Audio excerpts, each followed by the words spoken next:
Alors, je suis maintenant en compagnie de Claudia Beaumont. Claudia, j'aimerais ça te laisser introduire ton sujet. Bonjour. Introduire mon sujet, oui, vous allez voir.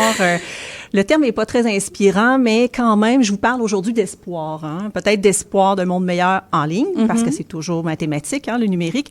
Et cet espoir-là vient peut-être par des mouvances qui misent davantage sur la création de liens sociaux plus authentiques.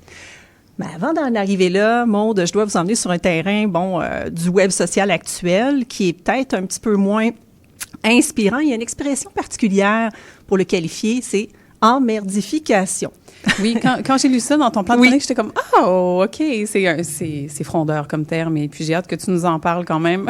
Oui, c'est ça, c'est une expression rebutante. Puis je me dis peut-être que les auditeurs ce matin sont comme « me semble qu'il n'y a pas juste le web qui s'emmerdifie.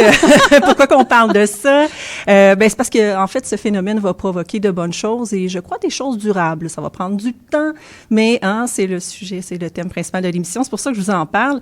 À commencer par le bon. Oui, d'où vient? C'est ça, c'est quoi l'emmerdification, l'expérience numérique, et d'où vient ce terme? Oui, le bon côté, c'est une expression canadienne.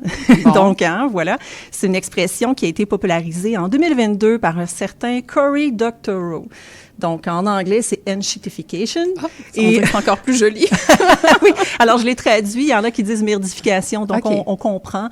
C'est que c'est une expérience numérique qui est de plus en plus jugée négative. Concrètement, le phénomène, on parle souvent d'une plateforme numérique. Je vais prendre par exemple souvent Meta, Facebook ou Google, qui vont commencer en offrant beaucoup de valeur à leurs utilisateurs. On réalise qu'ils offrent un service extraordinaire. Ils viennent régler tous les problèmes du monde, soit à des individus ou encore des entreprises. Avant, après, de se recentrer sur leurs propres intérêts, ceux de leurs actionnaires, une fois qu'ils dominent le marché. Et ça fait en sorte que les utilisateurs ils ont l'impression d'être moins entendus dans leurs besoins réels tout d'un coup. Et c'est là que l'expérience devient de plus en plus négative. Je pense qu'on peut penser à plusieurs secteurs commerciaux. C'est pas juste le numérique ici. Mais ça a l'air peut-être un peu abstrait. Oui. Mais les utilisateurs commencent à s'en rendre compte qu'il y a quelque chose qui se passe. Ils sont amers. Il y a une étude du média technologique The Verge qui a été publiée récemment, qui disait, justement, j'ai retenu 2 données pour illustrer ça. Environ 60% des utilisateurs interrogés disaient que les médias sociaux, selon eux, s'étaient grandement détériorés dans les dernières années et qu'en tant qu'usagers, ils se voient comme une espèce de paquet de données prêt à vendre. Oui. On le sait des fois qu'on est dans ce milieu-là, mais là, tout le monde le ressent.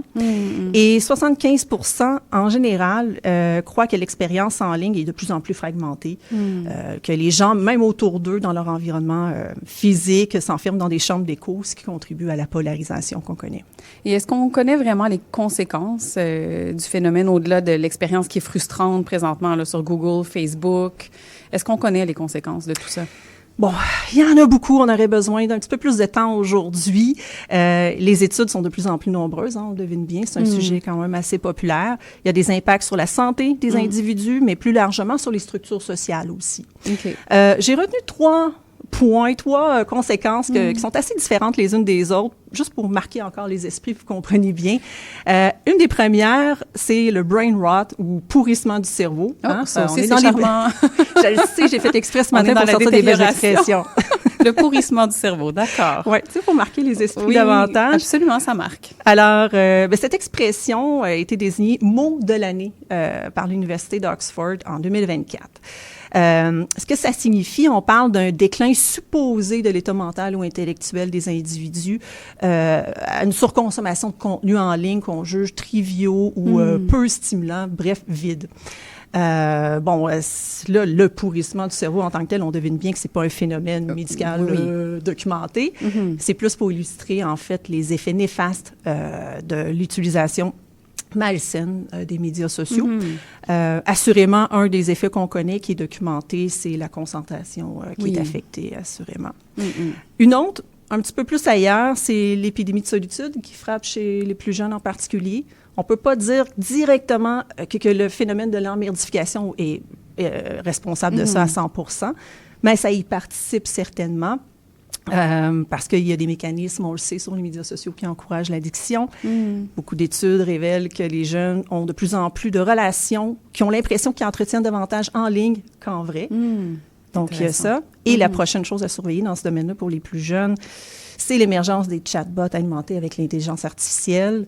Encore là, il y a des études qui révèlent qui pourraient influencer la socialisation des adolescents qui ont davantage tendance à s'isoler.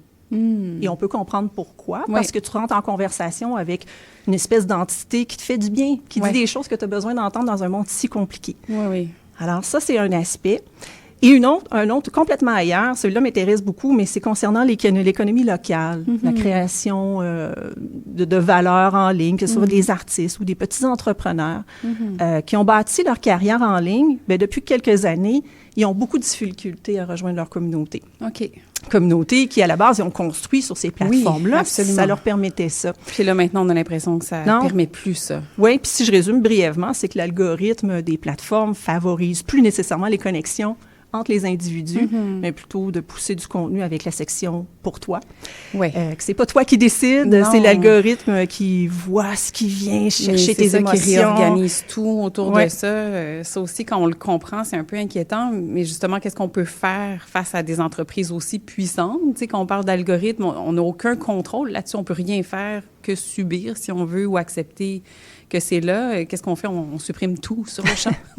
Non, ça serait peut-être trop facile. Puis on est tellement dans un monde d'habitude, tellement compliqué, ça ne change pas comme ça du jour au lendemain.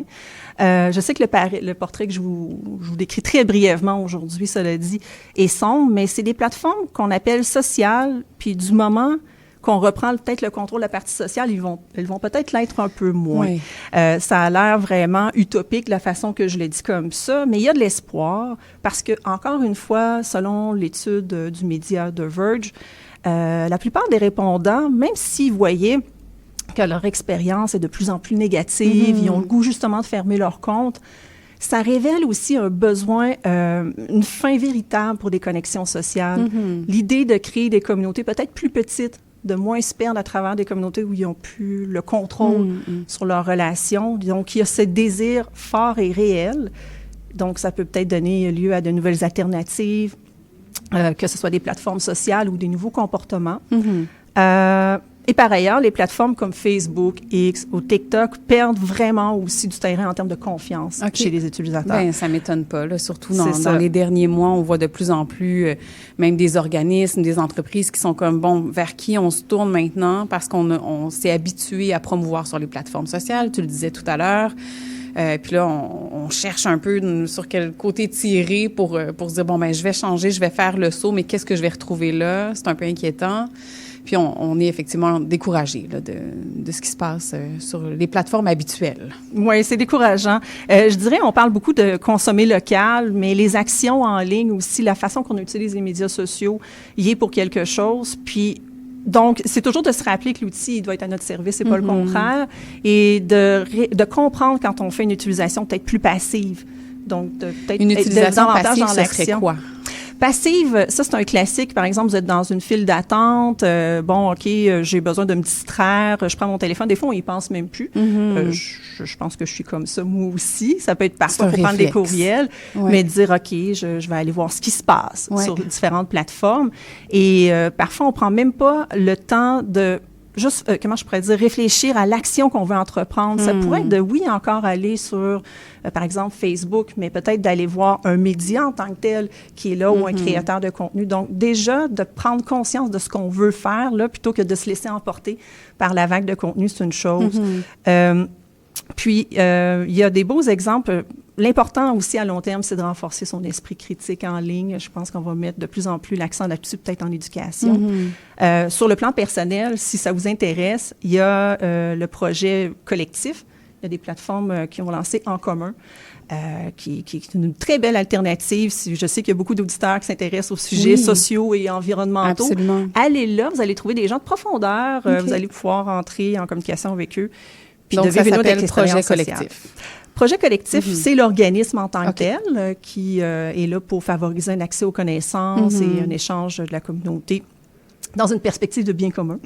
Mais ils ont donc développé des plateformes sociales plus petites. Évidemment, on est loin du Facebook pour favoriser des échanges plus constructifs dans des petites communautés. Bien, c'est vraiment fort intéressant. Puis à t'écouter parler, ça me rappelle un livre que j'avais lu, puis je pense que j'en avais fait mention dans une autre de tes chroniques, puisqu'on est dans le numérique, justement, le livre de Cal Newport, Le minimalisme numérique, qui est fort intéressant, justement, pour la réflexion de sur quoi je vais et pourquoi et à quel moment. Voilà.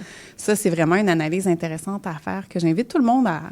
sans y aller nécessairement dans l'entièreté de la sobriété numérique telle que proposée par Cal Newport, mais au moins juste d'avoir cette réflexion-là au moment où on a le réflexe, quand c'est sans réfléchir, de dire « pourquoi je m'en viens faire ça? Puis qu'est-ce que je vais aller regarder au juste? Puis pourquoi? » Puis ça me ramène aussi au livre « Rien ». Je ne sais pas si tu avais entendu la chronique de l'auteure et comédienne Laurie Blanchette, qui a sorti ce livre-là tout récemment aux éditions Québec-Amérique.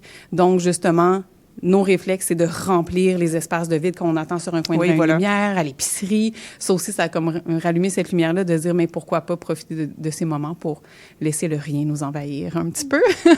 Exactement. De réfléchir comme ça. Voilà, c'était des échos qui résonnaient en moi à t'écouter parler, donc c'est très inspirant. Oui, c'est ça. Tout est dans la révision des habitudes, puis bon, ça a l'air un peu plate dit comme ça, mais c'est vraiment l'idée de réfléchir, d'être un peu plus actif, d'avoir une présence plus intentionnelle. Oui, voilà, plus intentionnelle, j'aime ça. Une présence plus intentionnelle, donc faisons-le en conscience. Merci beaucoup, Claudia Beaumont, pour cette chronique, encore une fois, très éclairante. Une excellente journée à toi. Bonne journée. Merci beaucoup.